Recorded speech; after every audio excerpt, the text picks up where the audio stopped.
gracias, Fabián, y buenas tardes para todos y para todas. Bueno, para mí es un privilegio poder presentar estas dos ponentes, así que hoy nos estará acompañando Fabiola Rueda de World Vision, Movilidad, Infancias y Adolescencias. Es coordinadora en World Vision, más de 10 años en el desarrollo internacional, experta en políticas humanitarias, diseño de subvenciones y análisis económico. Tiene un máster en políticas de desarrollo internacional de la Universidad de Duke. Y también nos estará acompañando Mariana Zavala Estrada, que es abogada especializada en Derecho de la Niñez, con más de 20 años de experiencia en protección infantil, acción humanitaria y coordinación regional en América Latina. Actualmente es asesora técnica regional de World Vision de América Latina y co-lidera el subgrupo regional de protección en la acción humanitaria. Así que es un gusto poder tener este tiempo. Perdón, Mariana ha trabajado con UNICEF, con ICR y otras organizaciones y el Sistema de Protección Nacional, liderando propuestas técnicas, validación de estándares y fortalecimiento de capacidades en contextos de movilidad humana y emergencia. Su enfoque integra derechos, género e inclusión con habilidades destacadas en comunicación, estrategia y diplomacia técnica y movilización de recursos. Es un privilegio poder escucharlas y el tema que vamos a estar escuchando en esta segunda conferencia es movilidad, infancias y adolescencia. Así que bueno, aquí está el tiempo para que podamos disfrutar de este conversatorio. Muchísimas gracias, Luis Andrés. Fabián, gracias por la invitación. Un gusto, Fabiola Rueda. Realmente para nosotros es un gran honor que la UCEL nos haya considerado dentro de las propuestas que hemos enviado y sobre este precongreso de movilidad humana. Algo muy especial cuando estaba leyendo y decía fe, dignidad y justicia en movimiento. World Vision lanzó un llamado humanitario para todo el tema de flujos, especialmente Venezuela, que justo se llama Esperanza sin Fronteras, porque nosotros creemos como organización que la esperanza no tiene fronteras y que es nuestro llamado poder dar respuesta a estas personas en movimiento, pero sobre todo cuando yo remonto a nuestra estrategia de respuesta, hablábamos que buscábamos fortalecer la dignidad de las personas, en especial los niños y niñas. Entonces, cuando yo leo este preconsejo, congreso con fe, dignidad y justicia en movimiento, enmarca mucho lo que nosotros hemos trabajado por los últimos años como organización, porque lo que buscábamos nosotros es justo brindarle esperanza y dignidad a estas familias que han sido desplazadas forzadamente en la región. En ese sentido, solo les voy a pedir un favor si me dan participación para poder compartirles algunos slides. Creo que no tengo en este momento los permisos. Entiendo que sí. Ok, es que no me da déjeme ver, voy a ver si aquí tengo share. No me da share. Aquí está, ya, perdón. Aquí fue problema de uso mío. Perfecto. Me parece que es un muy buen también traspaso de lo que Loida presentaba sobre derechos y venir y hablar ahora sobre infancias y adolescencias, porque este es uno de los grupos más vulnerables cuando nosotros hablamos de personas en movimiento. ¿Y por qué es tan importante para la región? Esta imagen para mí es muy rica, está totalmente desactualizada porque es del 2023 y la verdad no hemos encontrado OIM la nueva actualización que la tiene, pero esto solo enmarca un poco la complejidad de los movimientos en América Latina, porque uno, no son de una sola vía, tenemos múltiples crisis de movimiento y eso es algo que debemos de reconocer, porque tenemos movimiento hacia lugares, pero también tenemos retornos hoy en día. Y hemos tenido retornos, lo que significan, y por qué veo la importancia de estas cruces, y ahorita lo vamos a ligar un poco en la presentación, es porque todas se hacen por rutas muy peligrosas y extremadamente vulnerables. Hay rutas marítimas, hay rutas terrestres y hay rutas como el Darién que son una de las rutas más peligrosas en el mundo. Pero si ustedes ven en el Caribe también se dan muchas rutas marítimas. Entonces, ¿por qué esto es importante cuando hablamos de niñez? Porque nosotros vemos que hay 123 millones de personas en movimiento en el mundo, de las cuales el 15% son niños y adolescentes. Pero cuando nosotros bajamos a América Latina, tenemos un porcentaje más alto, no es el 15%. Estamos hablando casi del 40% de las personas en movimiento en América Latina son niños, niñas y adolescentes. Esto nos pone que una de cada 4 personas que están en movimiento en la región están dentro de este grupo y una de cada 7 son niños menores de 11 años. Entonces, esto nos presenta a nosotros un poco del marco de la severidad que nos da la situación de movilidad de niños. Y también cuando hablamos de movilidad, hay diferentes caras de la movilidad, porque no es lo mismo trabajar con una persona que está en movimiento hacia un lugar, una persona integrándose a un lugar, una persona retornando o también una persona que está siendo retornada forzadamente. Son diferentes formas de trabajo y son las cosas que como organización hemos nosotros enfrentado en los últimos años. Pero para comprender un poco más la realidad de los niños, niñas y adolescentes, que está muy en el centro de nuestra organización como World Vision, que es uno de nuestros pilares centrales, invito a Mariana y la razón por la que pedí también este espacio que fuera dual es porque qué mejor persona que Mariana coordina el subgrupo regional de niñez. Y cuando nosotros hablamos de la situación de la niñez y adolescencia en movimiento, hablamos mucho de su protección, porque es uno de los retos más grandes. Entonces, Mariana, si nos compartes un poco de cuál es esa situación y esos tipos de riesgos que enfrentan a la niñez en nuestra región. Mariana es parte de mi equipo y de verdad ha sido una gran bendición poder trabajar con ella para poder ver estándares y formas de trabajo junto con iglesias y también organizaciones basadas en la fe. Adelante, Mariana. Chévere. Hola, buenas tardes. Gracias pues, por la invitación y por toda esta antesala de presentación, Fabiola. Sí, ciertamente, bueno, como colíder de su grupo regional de protección, por parte de World Vision, hemos logrado, tener pues un mayor intercambio de lo que es la información sobre la situación de protección infantil en movilidad, que es una de las situaciones, que que nos ocupan como subgrupo, ¿no? Porque está dentro de lo que son las crisis humanitarias y es específicamente trabajar protección especializada en estas crisis humanitarias, específicamente en temas de movilidad, cambio climático y violencia que van teniendo como una relación bien estrecha o engranada dentro de lo que es nuestra dinámica migratoria en la región, como hemos estado viendo.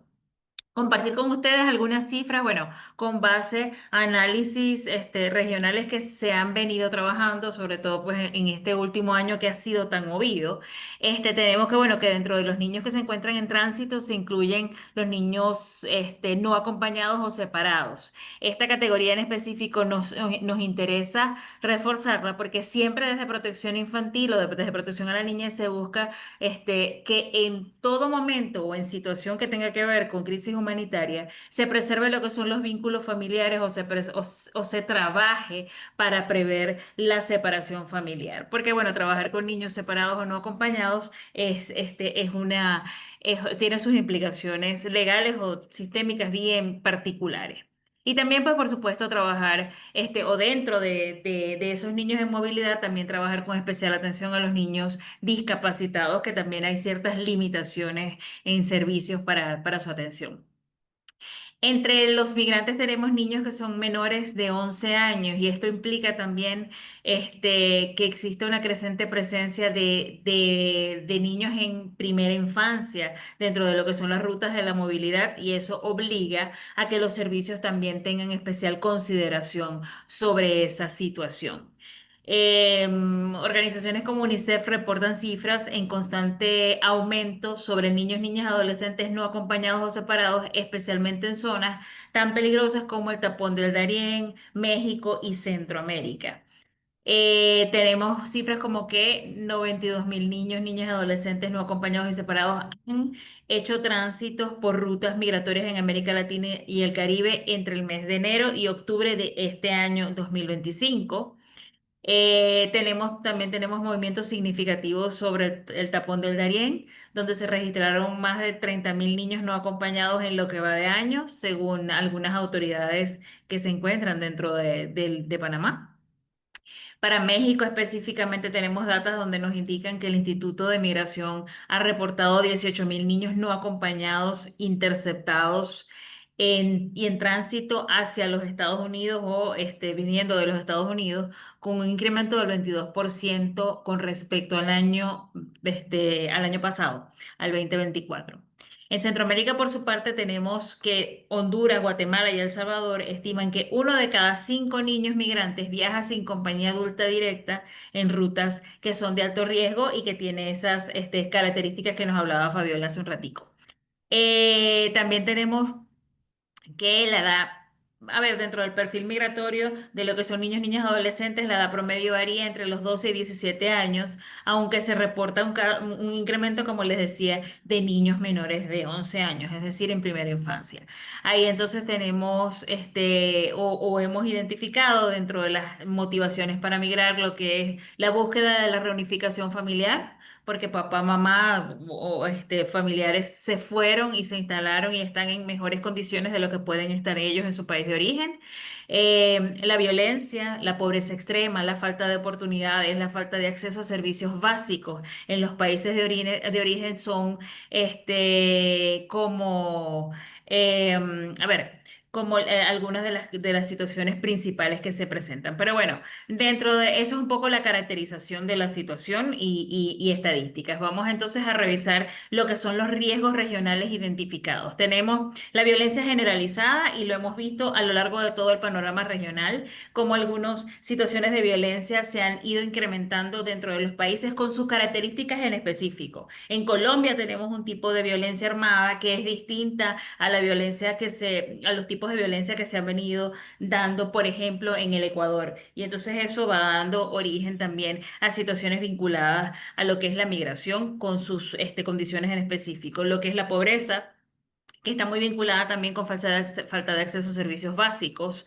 Lo que son las políticas migratorias cambiantes, que también este último año la hemos visto como ha tenido cambios vertiginosos de un país a otro y eso ha generado que los flujos migratorios tengan algunas variantes significativas en cuanto al sentido y también que las personas, por ejemplo, salieron con miras de llegar hacia el norte y no pudieron llegar y se radicaron en el centro, en Centroamérica o bajaron hacia Sudamérica buscando nuevas oportunidades. Entonces también eso implica otros riesgos donde los niños o las familias se encuentran sin los apoyos que habían previsto para realizar movimientos migratorios.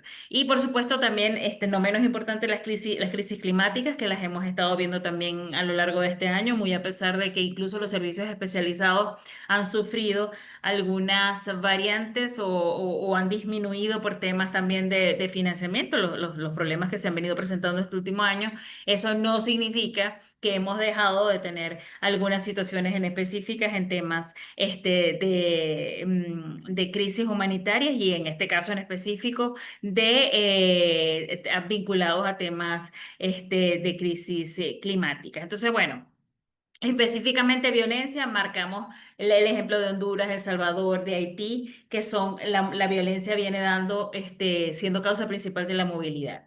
En el caso de pobreza extrema multidimensional, tenemos que el 50% de los hogares migrantes están afectados por esa situación en específico y las familias enfrentan incluso decisiones que les limitan la posibilidad de tener acceso a alimentos a sus hijos y buscan migrar para tener oportunidades básicas en ese sentido. Las políticas cambiantes, como les decía, por bueno, lo que hemos estado viendo.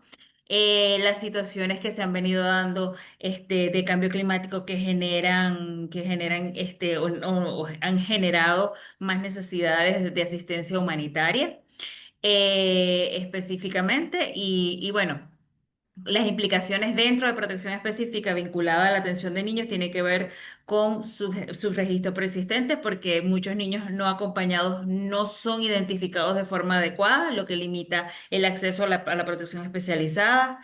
Se necesitan más protocolos regionales que estén adaptados a esta situación y una mejor articulación de países para garantizar lo que es la identificación de casos, la atención especializada, la reunificación familiar y el acceso a servicios y también la urgencia de enfoques intersectoriales que atiendan niños con discapacidad, indígenas, afrodescendientes, población LGBTI, más y bueno, cualquiera otra barrera adicional que se venga presentando. Eso es un apretadito resumen de lo que es la situación de protección infantil en este ámbito específico y un poco lo que se ha venido dando con relación a los riesgos.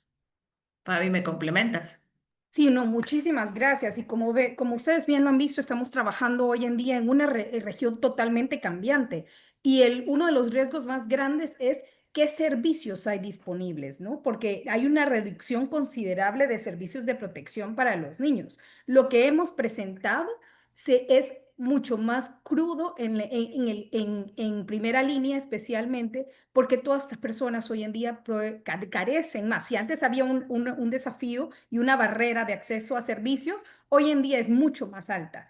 Y esto viene de la mano de la invisibilización, por lo que no sabemos si hay rutas adecuadas de derivación de casos, no sabemos si hay identificación adecuada de niños, especialmente los niños no acompañados o separados, que son una población extremadamente vulnerable. Y cuando escuchaba a Loida sobre las historias de Darien, yo misma he vivido también cómo están los niños y cómo en algún momento se podría decir han perdido su infancia, como su idea de infancia en ese cruce, porque ustedes veían los niños cuando ellos cruzaban y eran niños como que si les habían quitado algo. Entonces, con World Vision nosotros venimos y junto a las iglesias empezamos a identificar algunas soluciones que eran hasta tener una bolita, una pequeña bolita o un muñequito para darles.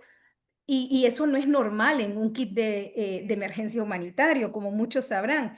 Pero eso volvía a redignificar al niño y a su infancia después de un trauma tan grande como era cruzar en Darién o como era cruzar hacia el norte a México. Entonces, esos eran las pequeñas cosas que también nosotros podríamos hacer, que tal vez no es donde dentro de la institucionalidad, pero son esos gestos humanos que también traen de vuelta esa esperanza y esa redignificación, que es donde estamos llamados nosotros también cuando trabajamos con poblaciones tan vulnerables como esta.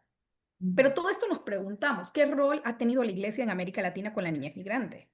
¿Qué ha hecho y qué podemos hacer? Yo creo que esa es como también la pregunta que todos nosotros podemos tener. Y como World Vision, yo sí les puedo decir, ha sido nuestro socio de preferencia. Y en esta respuesta en específico, es impresionante ver a la iglesia cristiana, y aquí hablo a la iglesia evangélica y católica en conjunto, siendo una primera línea de respuesta cuando a veces no tenían ni la infraestructura, ni la capacidad, ni las formas de trabajo, ellos prestaban salones, ellos prestaban cobijas, ellos daban alimento para poder ayudar a las personas en movimiento y a los caminantes especialmente, y muchos hacia niños de igual forma. Entonces hubo un despliegue que es histórico porque estos últimos años son históricos para la región en temas de movimiento, pero la iglesia estuvo allí y la iglesia dijo presente. Y creo que eso es algo que nosotros debemos de valorar y debemos de trabajar, seguir trabajando mucho. Por ejemplo, estas son fotografías de espacios amigables que hemos tenido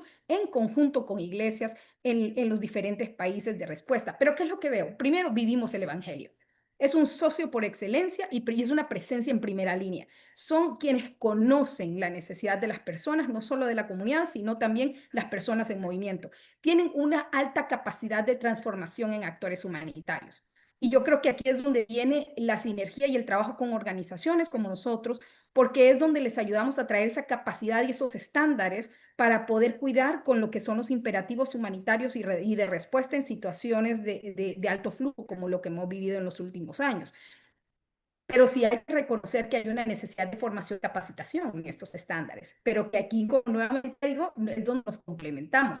Pero yo veo a la iglesia como multifactor, como múltiples y múltiples cartas de respuesta. Por ejemplo, para lo que es niñez, en respuesta misma, lo que hablaba, entrega de kits, espacios amigables que hemos tenido, donde nosotros hemos llegado incluso a tener como abordajes espirituales hasta un poco más amplios con el objetivo de ayudar a la redignificación de los niños y hemos dejado atrás un poco, sí, siempre nuestro llamado como organizaciones basadas en fe, pero con una perspectiva humanitaria y ese switch es bastante importante. Pero también ya la iglesia tiene un tema de sensibilización, prevención e integración de las mismas personas por su rol, porque ustedes también están en constante trabajo con las personas de la comunidad de acogida de paso, y es como nosotros tenemos ese rol para minimizar xenofobia, para minimizar, por ejemplo, exclusión, para ayudar a las personas que están llegando a las millones de servicios en América Latina en los últimos 6 años en temas humanitarios para mí es un gran, de verdad, satisfacción y honro mucho a nuestros socios de OBFs e iglesias porque sin ellos no hubiésemos nosotros podido tener ese brazo de respuesta. Y hemos estado en lugares extremadamente complejos, conflictivos, y lo hacemos a través de este socio preferencial o de la mano con este socio preferencial. Y eso es lo que nos ha ayudado a llegar a las necesidades de los niños, a llegar a la redignificación y a poder hacer un mayor acceso a los servicios y a los derechos de la niñez. Espero de que este resumen les haya dado un pequeño como sabor de boca de no solo cuáles son los riesgos que están enfrentando la niñez, sino también un poco como lo que se ha hecho de la mano de las OBFs e iglesias y también como organizaciones no gubernamentales que nosotros estamos también trabajando en primera línea. Muchas gracias. Muchas gracias, Fabiola y Mariana. Les recuerdo a nuestros participantes que si tienen preguntas pueden colocarlas en el chat para que podamos seguir dialogando en perspectiva de la niñez y la adolescencia. Ya en el chat hay una pregunta y dice, viendo la respuesta que ha tenido la iglesia en la experiencia de World Vision, pregunto, ¿qué más podría hacer la iglesia? ¿Cuál sería el próximo paso desde su mirada? Esta pregunta la hace Guillermo Hernández.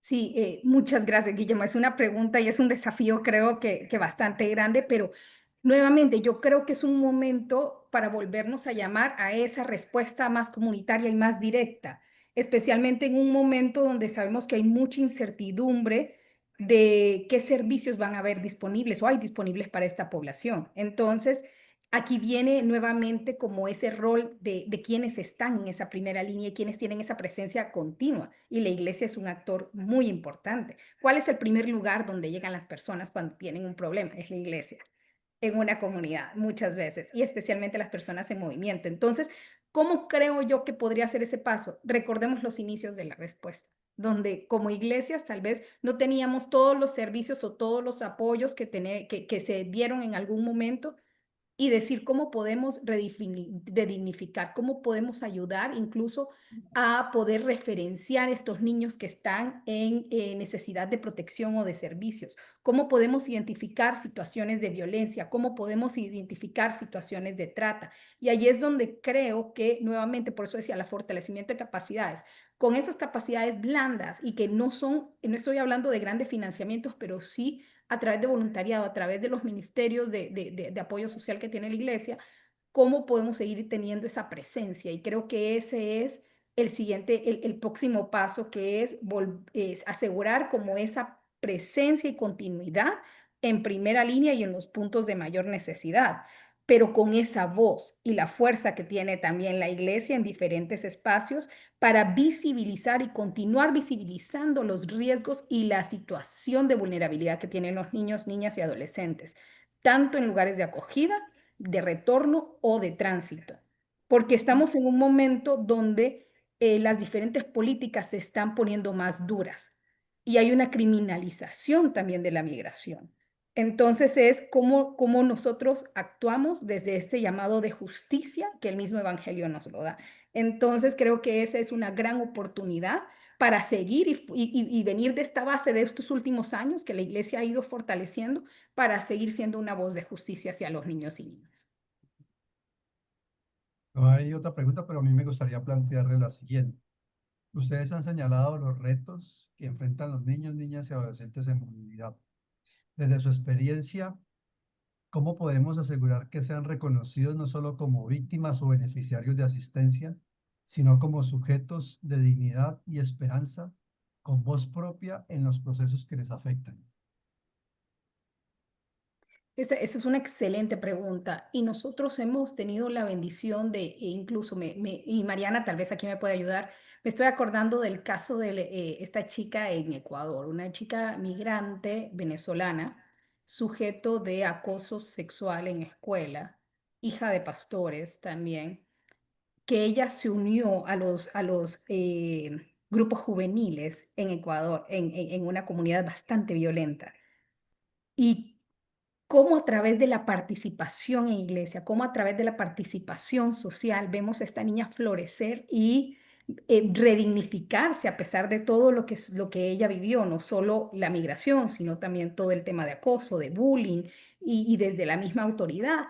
Y cómo ahora ella es una voz de justicia, de promoción y de apoyo a otros niños que están pasando eso. Entonces, son niños que también traen esperanza y tienen un gran potencial de dar de vuelta a la sociedad a donde ellos son acogidos o llegan. Y esto lo hicieron de la mano de una iglesia, por ejemplo, el ejemplo que le estoy dando. Y es una niña que vive su fe y ayuda a otros niños a no perder esa esperanza y levantarse.